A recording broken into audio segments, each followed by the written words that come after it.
Memasuki akhir pekan dan libur Nataru, kondisi lalu lintas tol Jakarta Cikampek hingga sore tadi terpantau ramai lancar. Ini adalah ruas tol Jakarta Cikampek KM19 yang terpantau ramai lancar sore tadi baik dari arah Jakarta maupun sebaliknya. Kita bisa lihat tidak terlihat kepadatan kendaraan yang masih didominasi oleh kendaraan berat seperti truk dan kontainer. Volume kendaraan pribadi dan bus antar kota mulai meningkat pemirsa jelang libur akhir pekan besok. Meski begitu belum ada rekayasa lalu lintas ya yang diberlakukan oleh petugas sejak siang hari tadi.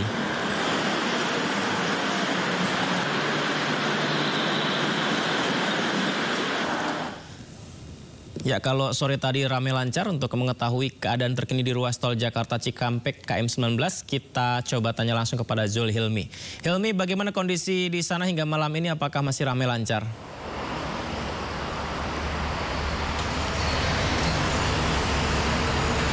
Ya Yudi, kalau malam hari ini di ruas tol Jakarta Cikampek kilometer 19 tepatnya ini bisa kami gambarkan ini mulai semakin ramai namun masih terpantau lancar begitu. Jika dibandingkan dengan siang dan sore hari ini jumlah kendaraan di ruas tol Jakarta Cikampek baik dari arah Jakarta menuju ataupun sebaliknya ini sudah mulai diramaikan oleh kendaraan pribadi, kemudian ada juga beberapa kendaraan bus antar kota antar provinsi, namun masih ada juga kendaraan berat lainnya seperti kendaraan truk, trailer ataupun kendaraan berat lainnya. Dan memang untuk hari ini diprediksi volume kendaraan ini tidak setinggi dengan hari-hari sebelumnya, namun untuk malam nanti hingga esok hari ini diperkirakan akan kembali meningkat mengingat besok merupakan akhir pekan dan juga libur panjang akhir tahun. Dan memang untuk ruas tol Jakarta Cikampek ini ada menuju ke beberapa daerah, Yudi dan juga pemirsa, para pengendara ini bisa mengarah ke Bandung melalui gerbang tol Kalihurip Utama. Kemudian pengendara juga bisa menuju ke Cikopo, Palimanan, kemudian Trans Jawa melalui gerbang tol Cikampek Utama. Dan memang jika kita melihat data ataupun jumlah kendaraan selama masa libur Natal dan juga Tahun Baru di ruas tol Jakarta Cikampek ini yang mengarah ke arah Bandung melalui gerbang tol Kalihurip Utama ini mencapai 20 hingga 25 ribu kendaraan per harinya. Nah, ini diperkirakan akan kembali meningkat pada esok hari 28 Desember 2024. Sementara itu untuk jumlah kendaraan yang menuju ke arah Cipali, kemudian ke arah Trans Jawa melalui gerbang tol Cikampek Utama ini lebih tinggi lagi, di mana volume kendaraan per harinya mencapai 25.000 hingga 30.000 kendaraan. Dan ini juga bisa diprediksi akan meningkat mengingat besok merupakan akhir pekan dan juga libur panjang akhir tahun 2024. Sementara itu untuk memecah begitu jika nantinya ada ketersendatan atau kepadatan di sepanjang ruas tol Jakarta Cikampek ini, PT Jasa Marga dan juga Korlantas Polri akan melakukan sistem rekayasa arus lalu lintas kontraflow yang memang akan diberlakukan pada 28 Desember hingga 1 Januari 2025 mendatang, yang akan diberlakukan mulai pukul 6 pagi hingga pukul 12 siang. Sementara itu para pengendara juga bisa menikmati diskon tarif tol 10% yang akan berlaku pada 28 Desember 2024 dan juga 3 Januari 2025. Dan kami pun terus mengimbau bagi Anda yang ingin melakukan perjalanan melewati ruas tol Jakarta Cikampek ini untuk tetap waspada, untuk tetap berhati-hati, persiapkan diri Anda dan juga kendaraan Anda dan pastikan saldo e-tol Anda tercukupi. Demikian Yudi yang dapat kami sampaikan dari ruas tol Jakarta Cikampek kilometer 19. Kembali ke studio. Terima kasih Hilmi, selamat bertugas kembali Hilmi. Menko PMK Pratikno bersama Menkes, Panglima TNI hingga Kapolri meninjau lokasi res area KM57. Tidak hanya meninjau, para Menteri Kabinet Merah Putih juga melakukan rapat koordinasi pemantauan Natal 2024 dan Tahun Baru 2025. Ya pemirsa, dalam periode Natal dan Tahun Baru 2024, Menteri Koordinator Bidang Pembangunan Manusia dan Kebudayaan Pratikno bersama sejumlah menteri lainnya seperti Menteri Kesehatan Budi Gunadi Sadikin, Panglima TNI Jenderal Agus Subianto, hingga Kapolri Jenderal Listio Sigit Prabowo melakukan tinjauan di rest area KM 57. Dalam tinjauan ini pemirsa, mereka melihat fasilitas yang disediakan mulai dari tempat bermain anak, fasilitas tempat istirahat, hingga ruang laktasi. Tak hanya itu, mereka turut berkeliling menyapa masyarakat yang beristirahat dan memberikan bingkisan kepada para pemudik. Setelahnya dilanjutkan dengan rapat pemantauan lalu lintas kendaraan di periode Nataru bersama dengan Kakor Lantas Polri Irjen Pol Aan Suhan.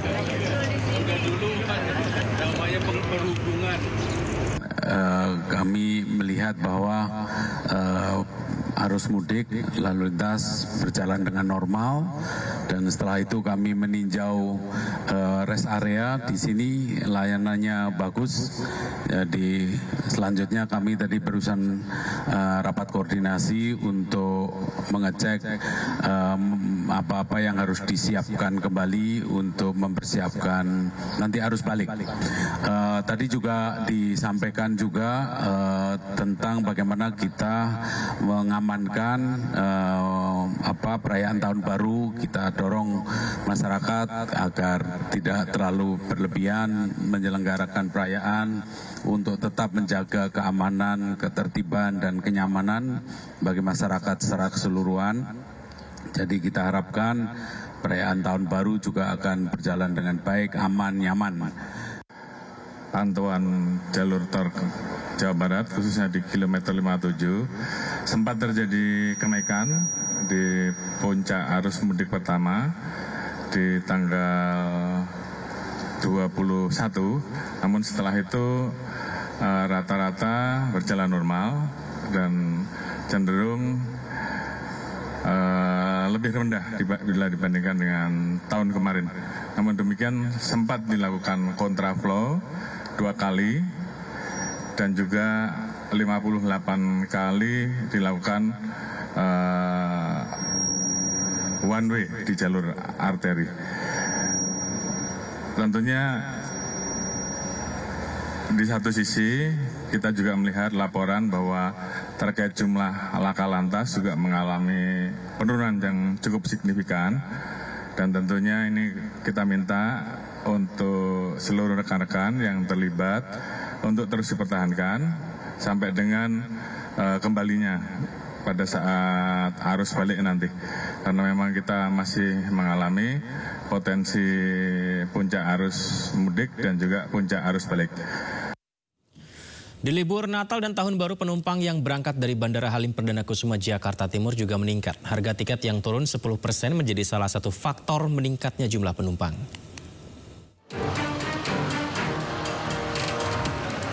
Bandara Halim Perdana Kusuma Jakarta Timur dipadati penumpang pada libur Natal dan Tahun Baru. Jumlah penumpang melonjak 20% dari hari biasa yang memberangkatkan 10.000 penumpang. Namun di libur Natal dan Tahun Baru ini jumlah penumpang bisa mencapai 15.000 per harinya. Peningkatan jumlah penumpang di Bandara Halim ini juga karena faktor turunnya harga tiket pesawat 10% yang sebelumnya sudah diinstruksikan pemerintah. Penumpang itu merasakan bahwasanya ada penurunan tiket dibandingkan hari biasa, dan itu memang saya lihat dengan jumlah tadi ada berapa orang gitu satu keluarga, mereka terasa dengan adanya penurunan tiket 9 sampai dengan 10%, dan harapan penumpang memang mengharapkan agar diskon ini tidak hanya di Nataru, harapan mereka ya tetap bisa berlangsung sehingga bisa lebih murah terjangkau oleh masyarakat. Menguntungkan ya buat saya gitu, karena berbeda sekali dengan harga sebelumnya. Itu saya kalau ke Bali itu bisa sampai hampir 2 juta kalau dari Halim, tapi untuk saat ini saya dapat harga sekitar di bawah 1,5 juta. Itu jadi menurut saya sangat menguntungkan gitu kan, apalagi untuk tiket pulangnya saya bisa dapat ya under 1 juta. Denpasar, Bali, dan Surabaya, Jawa Timur masih menjadi tujuan favorit penumpang yang berangkat dari Bandara Halim Perdana Kusuma. Sementara untuk Pulau Sumatera, Medan, dan Palembang juga menjadi rute favorit. Diprediksi penumpang yang menggunakan moda transportasi udara dari Bandara Halim Perdana Kusuma masih akan naik hingga pekan depan. Dari Jakarta, Rio Manik, iNews melaporkan. Bandara Soekarno-Hatta Tangerang, Banten dipadati penumpang pada momen libur Natal dan Tahun Baru kali ini. Pihak maskapai mencatat terjadi peningkatan jumlah penumpang sebesar 6% jika dibanding tahun lalu. Terima kasih. Ratusan penumpang pesawat memadati Terminal 2 Bandara Soekarno-Hatta, Tangerang sejak pagi tadi. Sebagian penumpang di momen libur tahun baru ini pergi untuk berlibur ke tempat wisata. Selain tujuan domestik, banyak pula yang pergi untuk tujuan luar negeri. Pada tahun ini, penumpang mengalami peningkatan yang cukup signifikan jika dibandingkan tahun lalu. Terlebih, adanya kebijakan pemerintah yang menurunkan harga tiket sebesar 10% selama periode Natal dan Tahun Baru. Salah satu maskapai menyebut tahun ini terjadi peningkatan penumpang sebesar 6% jika dibanding tahun lalu. Terkait harga tiketnya gimana, Mbak? Ada kenaikan nggak?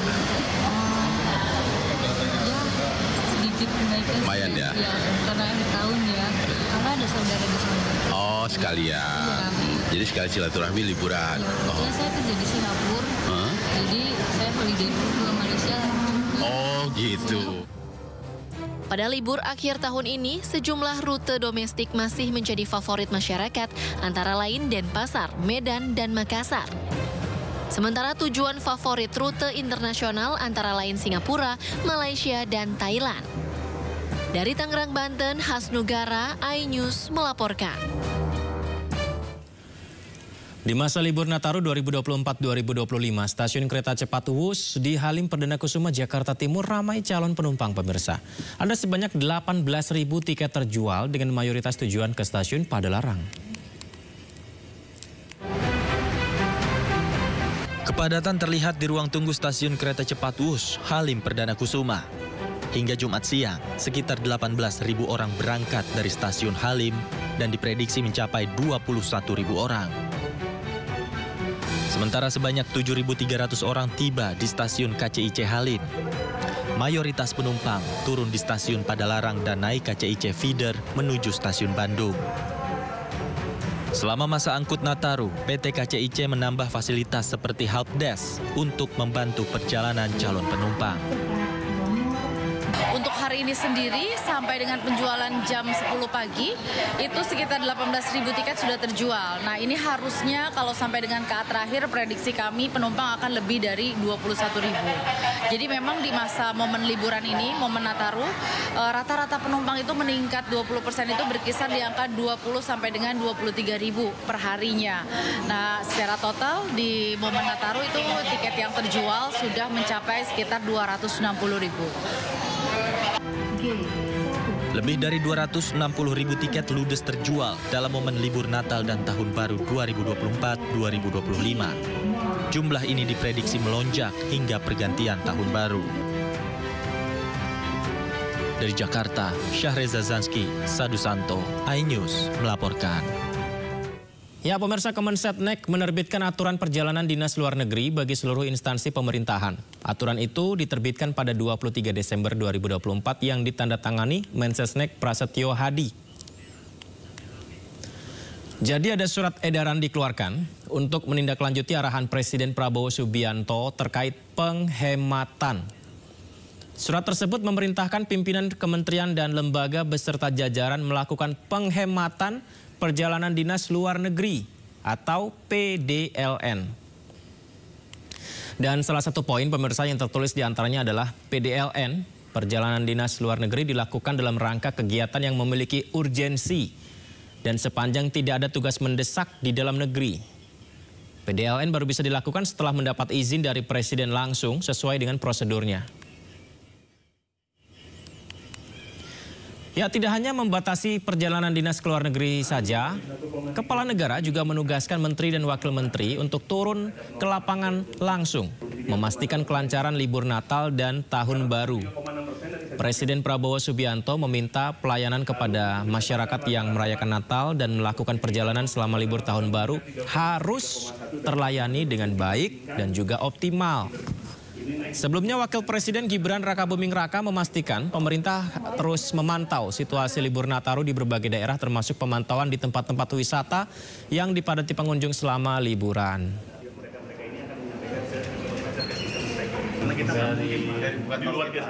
Kami di Kabinet Merah Putih memang mendapatkan perintah khusus dari Bapak Presiden Pak Prabowo untuk semua menteri dan wakil menteri yang terkait dengan fasilitas publik untuk mengecek langsung ke lapangan. bagaimana pelayanan kepada masyarakat yang merayakan Natal dan melakukan perjalanan liburan tahun baru terlayani dengan baik, terlayani dengan optimal. Keselamatan dan kenyamanan menjadi dua indikator penting yang harus kita pastikan berjalan dengan baik. Ini menarik pemirsa, dan untuk membahas kita telah terhubung dengan Hariko Satria, juru bicara Kantor Komunikasi Kepresidenan. Saya sapa, selamat malam Bang Hariko, Assalamualaikum. Waalaikumsalam warahmatullahi wabarakatuh. Terima kasih Mas Yudi. Terima kasih teman-teman di MNC. Baik, terima kasih Bang Hariko. Bang Hariko, ini kalau saya mengambil kesimpulan dari yang disampaikan Bapak Presiden, berarti ada dua hal ya Pak, terkait Dinas Keluar Negeri dan kesiapan hadapi libur Nataru. Nah, mengenai Dinas Keluar Negeri yang sepertinya ada efisiensi nih Bang Hariko ya, apakah ini Presiden melihat dari evaluasi dari perjalanan dinas sebelum-sebelumnya yang quote and quote memboroskan anggaran pemerintah sehingga dilakukan aturan tegas seperti ini? Ya, terima kasih Mas Yudi. Tadi suratnya sudah ditayangkan juga di MNC. Terima kasih kami aturkan. Kami juga pegang suratnya ini. Sama-sama sudah kita baca. Jadi inti dari surat dari Bapak Menteri Sekretaris Negara ini adalah perjalanan dinas luar negeri harus seizin Presiden Prabowo dan jumlah yang ikut harus dibatasi. Ya. Jadi harus dibatasi. Misalnya untuk studi banding, seminar, simposium itu maksimal 3 orang. Jadi 3 orang Mas Yudi untuk studi banding itu maksimal kalau keluar negeri. Nah sekali lagi studi banding itu maksimal 3 orang. Nah tujuan dari pembatasan dan pengetatan perjalanan dinas luar negeri ini adalah untuk penghematan uang negara atau penghematan uang rakyat kita. Karena Presiden kita, Bapak Prabowo, ingin uang negara ini lebih banyak lagi digunakan untuk memperbaiki sekolah, bukan untuk membiayai para pejabat jalan-jalan ke luar negeri. Nah, Presiden kita, Bapak Prabowo Subianto, ingin lebih banyak lagi ibu menyusui, ibu hamil yang terpenuhi gizinya. Presiden Prabowo ingin ya petani, nelayan, peternak, dan saudara-saudara kita yang belum sejahtera mendapatkan lebih banyak manfaat dari uang negara. Oleh karena itu para pejabat baik di pusat maupun di daerah harus berhati-hati, harus hemat menggunakan uang negara. Oleh karena itu salah satunya perjalanan dinas ke luar negeri itu dibatasi. Misalnya tadi maksimal contohnya studi banding itu maksimal 3 orang. Kalau bisa 2 orang. Nanti ada sistem informasi perjalanan dinas luar negeri. Nah terkait dengan yang Mas Yudi tanyakan tadi, tentunya Presiden menghormati para pendahulu-pendahulunya tentu harus dilakukan perbaikan. Nah Presiden melihat perjalanan dinas yang sebelumnya cukup banyak menghabiskan anggaran. Oleh karena itu kita harus melakukan penghematan. Nah, kita berterima kasih ya kepada Bapak Mensesnek RI, Pak Prasetyo Hadi, dan jajaran yang telah mengeluarkan surat kebijakan izin perjalanan luar negeri. Surat ini merupakan tindak lanjut dari arahan Presiden Prabowo yang disampaikan dalam sidang kabinet pada 23 Oktober dan 6 November 2024. Jadi Mas Yudi, Presiden kita, Pak Prabowo sudah menghitung. Jadi lebih kurang 15 triliun bisa kita hemat dari perjalanan dinas luar negeri. Dan uang 15 triliun itu bisa untuk bikin bendungan, memperbaiki sekolah, irigasi, kemudian makan bergizi gratis, pemeriksaan kesehatan gratis.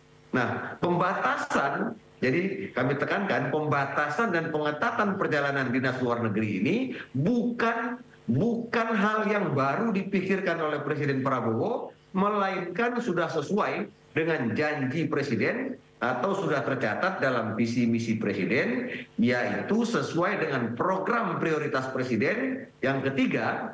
Ini ada dalam program prioritas Presiden yang ketiga, yaitu reformasi politik dan hukum dan birokrasi.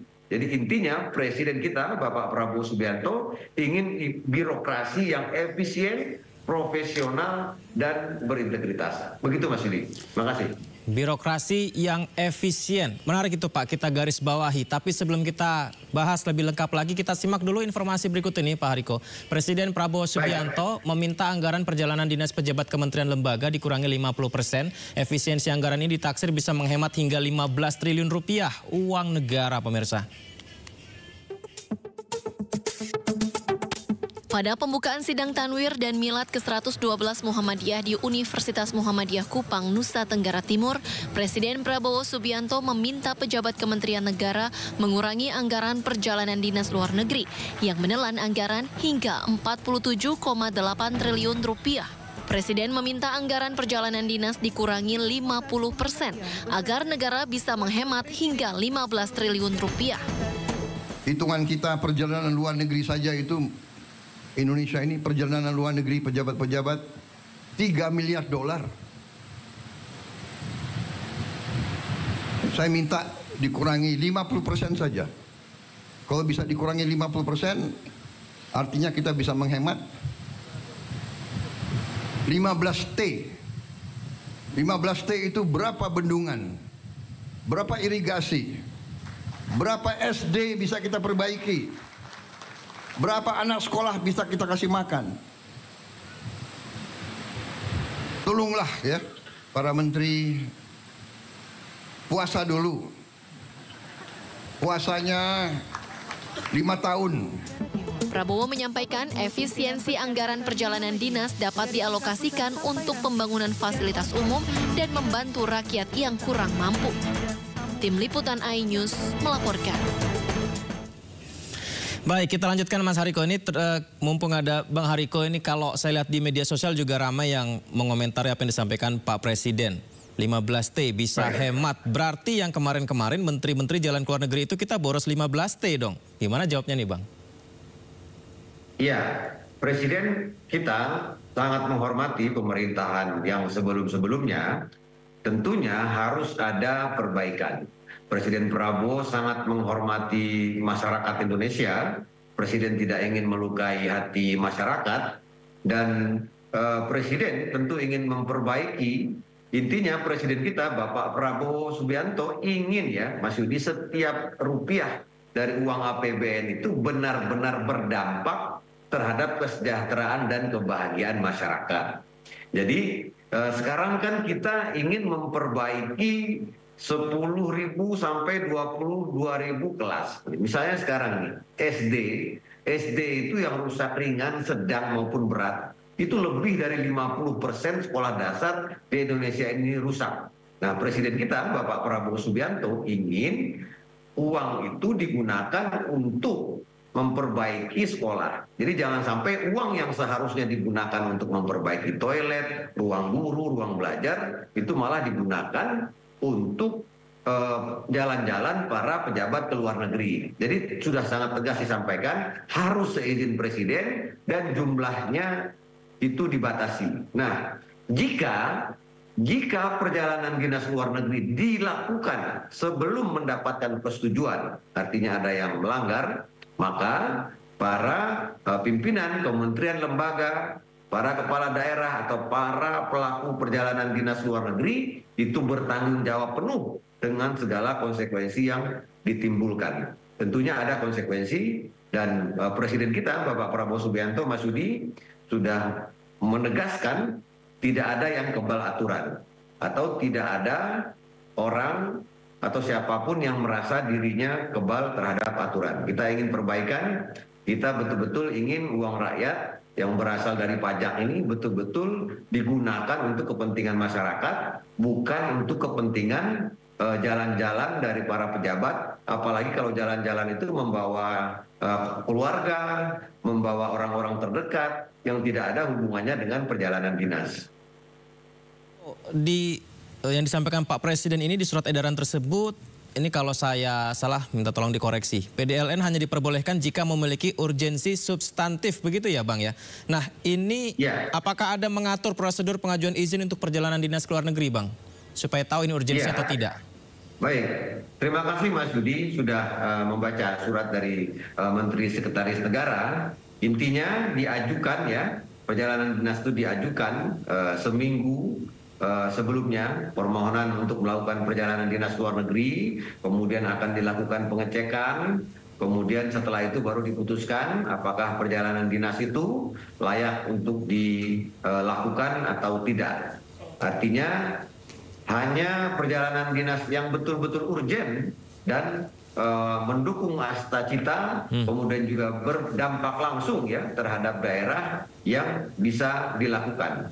Karena jujur saja, Bang Yudi, Mas Yudi, kalau kita resapi, kalau kita hayati apa yang disampaikan oleh masyarakat maupun netizen di media sosial, mereka sangat mengkritisi situasi selama ini ketika banyak kementerian lembaga dengan alasan untuk menghabiskan anggaran, kemudian mengutak-atik anggaran dengan tujuan agar bisa ke luar negeri. Nah, Presiden menangkap hal itu semua. Selain juga Presiden kita Bapak Prabowo Subianto ingin sekali jumlah penerima makan bergizi gratis di tahun 2026 nanti, kemudian jumlah sekolah yang direnovasi, jumlah yang mendapatkan manfaat dari pemeriksaan kesehatan gratis ini bertambah banyak. Makanya dilakukan penghematan.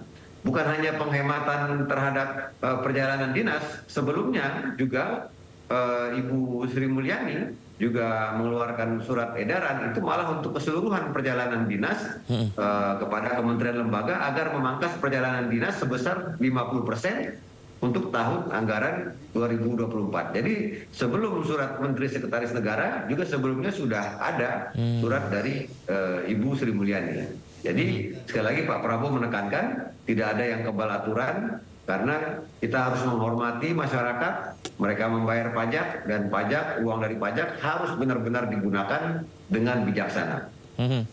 Bang Hariko, bagaimana kalau misalnya perjalanan ke luar negerinya itu menggunakan dana pribadi atau saya tidak tahu ya, mungkin saja ada sponsor yang membiayai dalam perjalanan tersebut? Ya, Presiden Prabowo pernah mengatakan silakan Anda ke luar negeri asal menggunakan uang pribadi. Jadi tidak ada larangan untuk siapapun untuk melakukan perjalanan ke luar negeri selama itu menggunakan uang pribadi. Tapi kalau uang negara, Presiden bertanggung jawab. Jadi Presiden kita bertanggung jawab agar uang negara itu betul-betul sampai kepada masyarakat. Oleh karena itu beliau minta pada para pejabat di pusat dan di daerah sebelum keluar negeri agar mengajukan permohonan dulu seminggu sebelumnya, nanti dicek. Karena ketika terjadi apa-apa, misalnya perjalanan dinas itu yang harusnya 3 orang tiba-tiba membengkak menjadi 20 orang, kemudian masyarakat netizen mengkritisi, masyarakat Indonesia di luar negeri ada yang menyorot, ada yang memfoto, ternyata lebih banyak jalan-jalannya. Itu yang menanggung akibatnya, yang menanggung malu adalah Presiden. Karena Presiden yang diberikan mandat untuk memimpin agar pemerintahan ini bisa berjalan dengan baik. Dan Presiden sudah selalu mengatakan tidak ada pemerintahan yang, tidak ada sebuah negara yang sukses tanpa pemerintahan yang bersih. Jadi Presiden sangat mempercayai ibu bapak kita yang hari ini menjabat sebagai menteri, Presiden sangat percaya kepada mereka mampu memberikan teladan dalam hal pencegahan korupsi dan penghematan anggaran. Terima kasih Mas Yudi. Bang Hariko, Presiden mengatakan penghematan perjalanan dinas ke luar negeri 50% ya Bang ya. Nah ini apakah merata di seluruh kementerian atau seperti apa? Karena kan ada beberapa pos kementerian memang tugasnya harus berhubungan dengan sidang-sidang luar negeri seperti Kementerian Luar Negeri di sidang PBB dan lain-lain. Ya, kebijakan izin perjalanan dinas luar negeri ini ditujukan ya, seingat saya terhadap beberapa instansi, ada kepada pimpinan lembaga negara, Menteri Kabinet Merah Putih, Gubernur Bank Indonesia, Jaksa Agung, Panglima TNI, Kapolri, pimpinan lembaga pemerintah non-kementerian, pimpinan lembaga non-struktural, kemudian gubernur di seluruh Indonesia, kemudian juga bupati dan wali kota. Adapun kegiatan-kegiatan terkait misalnya dengan diplomasi, misi perdagangan dan lain sebagainya itu juga diatur di situ. Setelah mengajukan permohonan, kemudian dilihat urgensinya sejauh mana, berapa jumlah orang yang akan berangkat, ini nanti akan diputuskan langsung karena dalam sebuah sistem ya. Jadi namanya itu Sistem Informasi Perjalanan Dinas Luar Negeri. Jadi kita harus akui, Presiden mengajak kita sama-sama mengakui kelemahan kita selama ini, kita boros, makanya kita harus belajar hari ini, belajar tertib, belajar efisien dengan membuat perencanaan terlebih dahulu, kemudian perencanaan itu dicek, dinilai, kemudian setelah dinilai baru dinyatakan layak untuk melakukan perjalanan dinas ke luar negeri. Karena Mas Yudi, keteladanan ini begitu penting, jadi Presiden terus-menerus menyampaikan tentang penghematan. Kemudian bagaimana ketika Presiden menyampaikan tentang penghematan, kemudian masyarakat mendapatkan ada banyak pejabat yang jalan-jalan di luar negeri bukan dalam rangka bekerja, tapi dalam rangka jalan-jalan. Tentu ini satu yang bertentangan. Baik, Bang Hariko Satriawibawa, terima kasih banyak atas waktunya, Bang. Terima kasih. Nanti kita ngobrol lagi, Bang. Terima kasih banyak. Teman-teman di MNC. Terima kasih. Selamat malam. Pemirsa, 10.000 buruh PT Sritex menyatakan siap melakukan aksi demonstrasi di Jakarta. Rencana ini sebagai bentuk protes sekaligus meminta perhatian dari pemangku kebijakan. Yang berjalan sampai dengan hari ini tidak selayaknya, tidak sepatutnya. Serikat Pekerja Sritex Group menyatakan siap berangkat ke Jakarta untuk melakukan aksi unjuk rasa. Rencananya mereka akan meminta pemangku kepentingan agar membantu kelangsungan produksi Sritex dan mengembalikan pekerjaan para buruh. Hal ini dilakukan sebagai buntut gagalnya upaya hukum peninjauan kembali yang diajukan PT Sritex atas putusan pailit Mahkamah Agung. Akibatnya, sebagian bahan produksi disegel oleh kurator dan menyebabkan aktivitas produksi terhenti. Pada saat PK ini sudah dilayangkan, upaya hukum PK, tapi kan kasasi sudah diputuskan, maka kan proses kepailitan ini kan akan terus berjalan. Maka upaya untuk melakukan penyegelan dan itu yang sebetulnya tidak kami inginkan dulu untuk saat ini, maka Manajemen Sritex mengatakan tidak bisa mencegah para buruh menyampaikan aspirasinya ke Jakarta. Diputuskan pailit, ingkrah, ini kalian juga resah. Jadi mereka juga inginnya gimana kalau demo dan sebagainya. Tapi kami dari pihak perusahaannya nggak usah demo keluar rame-rame dulu, difasilitasi dulu sini. Makanya tadi kita adakan kita adakan kegiatan tadi untuk penyampaian aspirasi.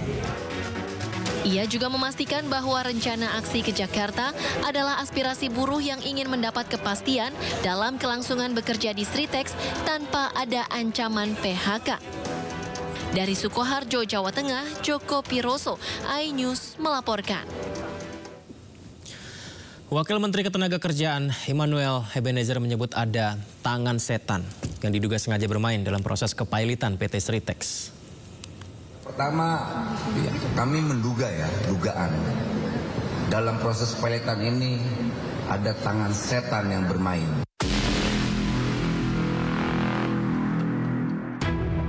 Wakil Menteri Ketenagakerjaan Immanuel Ebenezer menyebut ada pihak yang diduga sengaja bermain dalam proses kepailitan PT Sritex. Hal tersebut disampaikan Wamenaker saat ditanya awak media tentang sikap Presiden Prabowo soal PT Sritex. Meski demikian, Wamenaker enggan menyebut siapa sosok tangan setan tersebut dan menyebutkan bahwa sosok tersebut akan terungkap nantinya, tinggal menunggu waktu. Pada kesempatan itu, Wamenaker juga memastikan komitmen Presiden Prabowo Subianto bahwa buruh Sritex tidak akan di-PHK. Yang pertama, kami menduga dugaan dalam proses peletan ini ada tangan setan yang bermain. Kita catat. Kedua, soal sikap Presiden, saya rasa sikap Presiden tidak berubah, yaitu tidak ada PHK. Pemerintah melalui Kementerian Perindustrian berupaya menyelamatkan PT Sri Rejeki Isman Tbk atau Sritex dari kondisi pilot. Sejumlah skenario penyelamatan disiapkan agar raksasa tekstil ini bisa terus beroperasi tanpa ada pemutusan hubungan kerja karyawan. PT Sritex saat ini mempekerjakan 50.000 karyawan. Meski terus berproduksi, Sritex memiliki utang yang terus bertambah selama bertahun-tahun.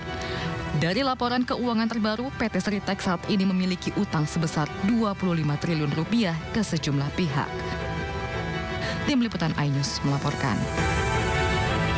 Sebelumnya Majelis Hakim Pengadilan Tipikor Jakarta menjatuhkan vonis 6,5 tahun terhadap Harvey Muiz dalam kasus korupsi tata niaga pengelolaan timah.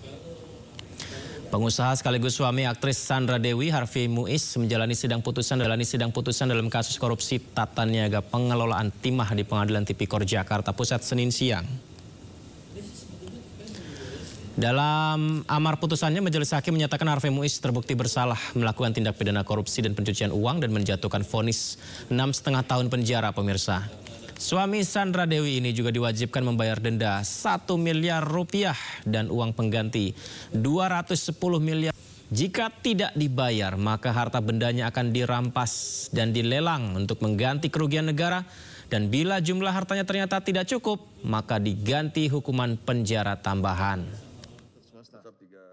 Mengadili, 1. Menyatakan terdakwa Harvey Muiz terbukti secara sah dan meyakinkan bersalah melakukan tindak pidana korupsi yang dilakukan secara bersama-sama dan melakukan tindak pidana pencucian uang yang dilakukan secara bersama-sama sebagaimana dalam dakwaan ke-1 primer dan dakwaan ke-2 primer.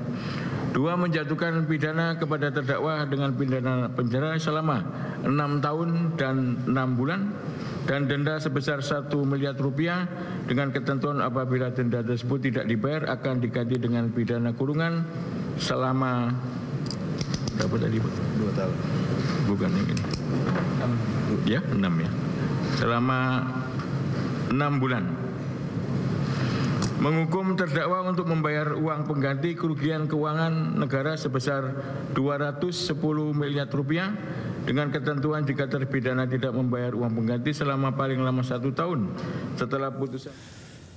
Pemirsa, mantan Menko Polhukam Mahfud MD menanggapi vonis terhadap Harvey Muiz terdakwa korupsi dalam tata niaga komoditas timah yang merugikan negara 300 triliun rupiah. Menurut Mahfud, vonis 6,5 tahun yang dijatuhkan ke Harvey Muiz sangat tidak adil. Saya merasa itu menusuk rasa keadilan masyarakat ya. Ini baru pertama ada orang didakwa bukan diduga, didakwa melakukan tindak pidana korupsi dan tindak pidana pencucian uang sebesar 300 triliun. 300 triliun. Lalu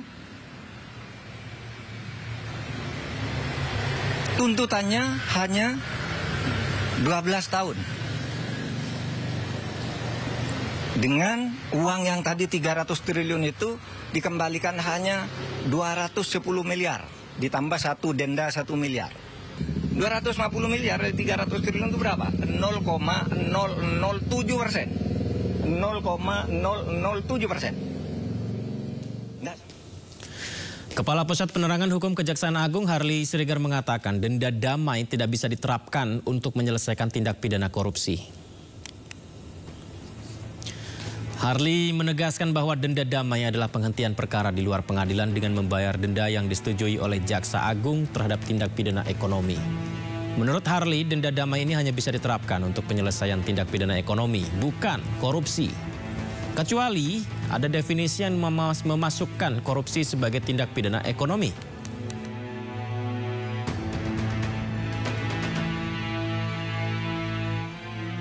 Sementara Menteri Hukum Supratman Andi Aktas meluruskan pernyataannya soal penggunaan denda damai untuk penanganan kasus korupsi.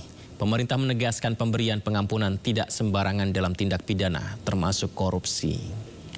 Yang pertama, ada kemungkinan, kan itu, mungkin kita maafkan ya, mungkin. Begitu kata Presiden.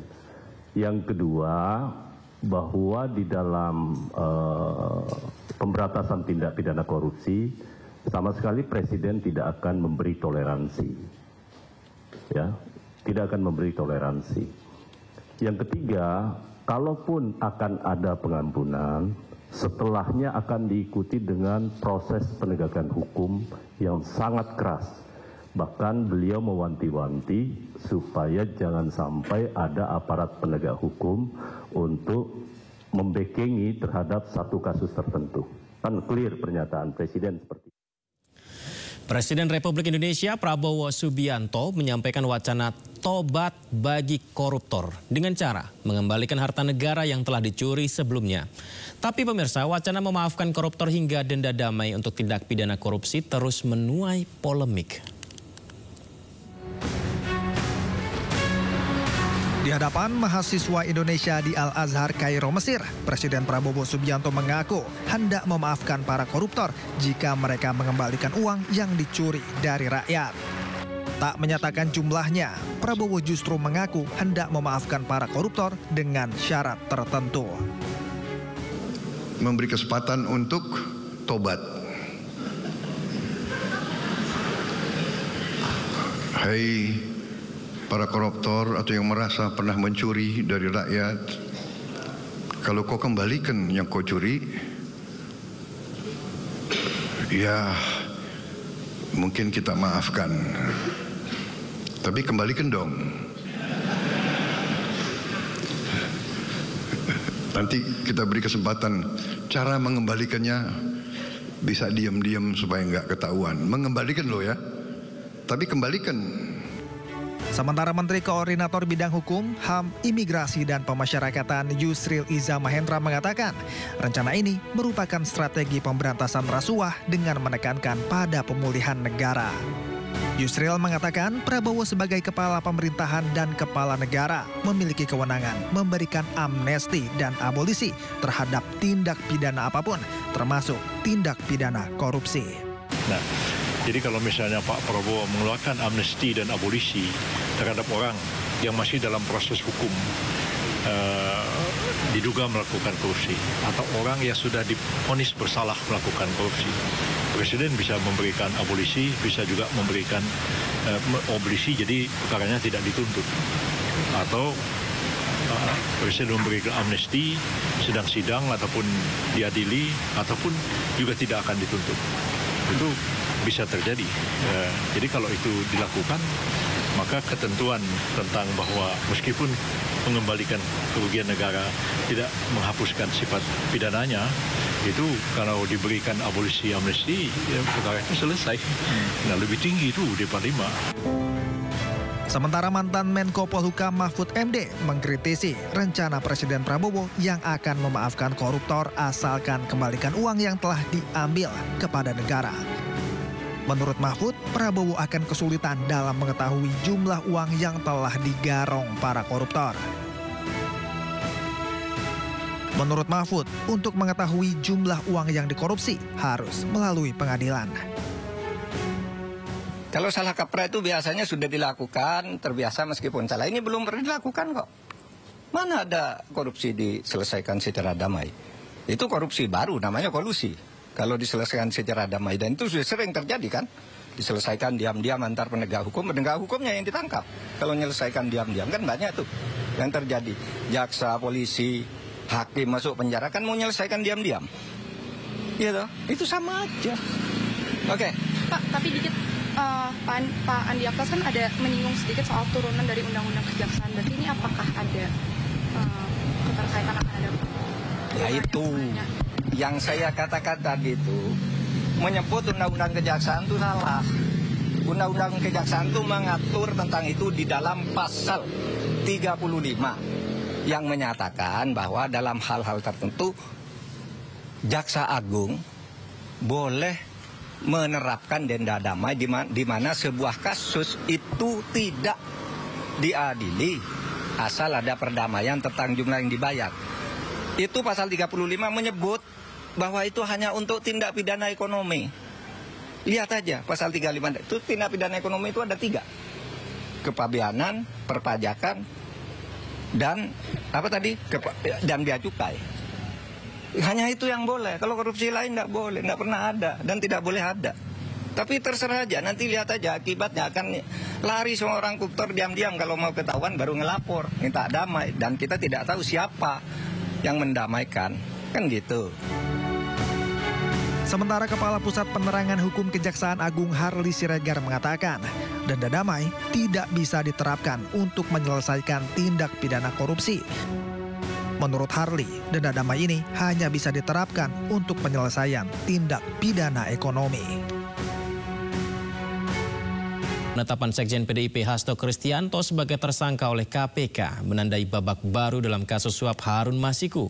Hasto disebut sebagai otak di balik buronnya Harun Masiku.